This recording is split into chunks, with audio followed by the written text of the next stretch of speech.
Howdy, Tumbleweed here. Hopefully, you've joined my growing Tumbleweed Sagas fan base, and I've also purchased your copy of the biography I wrote about a true life conqueror of the Texas Nueces Strip, Nicholas Dunn, the making of a Texas legend. I've been receiving great feedback on that biography. Now, just thinking about the Nueces Strip makes my throat dry and craves the elixir of the prairies, coffee. Admittedly, that's a segue to chatting about the cafes and coffee houses that I've frequented for many of my creative writings. Mind y'all that I have a right comfy home office with decor that does channel my inner cowboy, but there's something different about cafes that draws out a special level of creativity. Now, I figure there must be something to this cafe thing.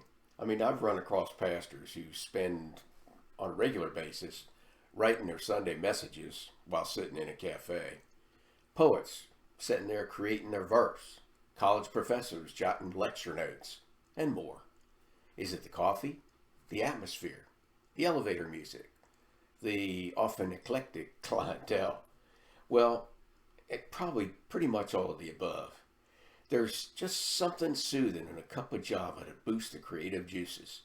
I have read that coffee is enormously helpful in the creative process because it suppresses unwanted, unnecessary insights and instead helps you focus on the work at hand. Now, a cup of coffee is energizing.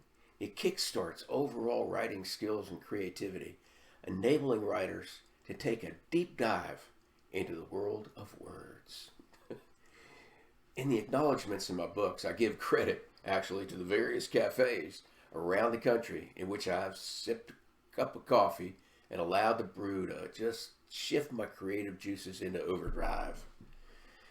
I must confess, however, that I do tend to stay in my home office to create emotional scenes, such as characters' personal loss or a sense of maybe some sexual passion. Those are simply too intimate for a cafe.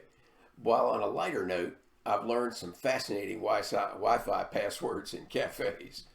Oh, and cafes, well, they're also great places to kick back and enjoy reading a good book, like the Tumbleweed Sagas. Thus far, y'all have been treated to three Tumbleweed Sagas: Nueces Justice, Nueces Reprise, and Nueces Deceit. A fourth saga, Nueces Blood, will be released in March. And I urge you to experience that biography I've written of the life of a true Texan who helped tame the aforementioned Nueces Strip by purchasing and reading your copy of Nicholas Dunn, The Making of a Texas Legend. All of my books from Defiance Press and Publishing are available online in print, audio, or ebook from Amazon, Barnes & Noble, and directly from my publisher at defiancepress.com. With this cool winter weather, I do urge you to curl up in a warm, comfy chair.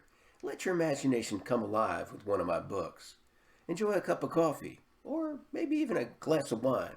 Get inspired, and especially, y'all do take care now, you hear?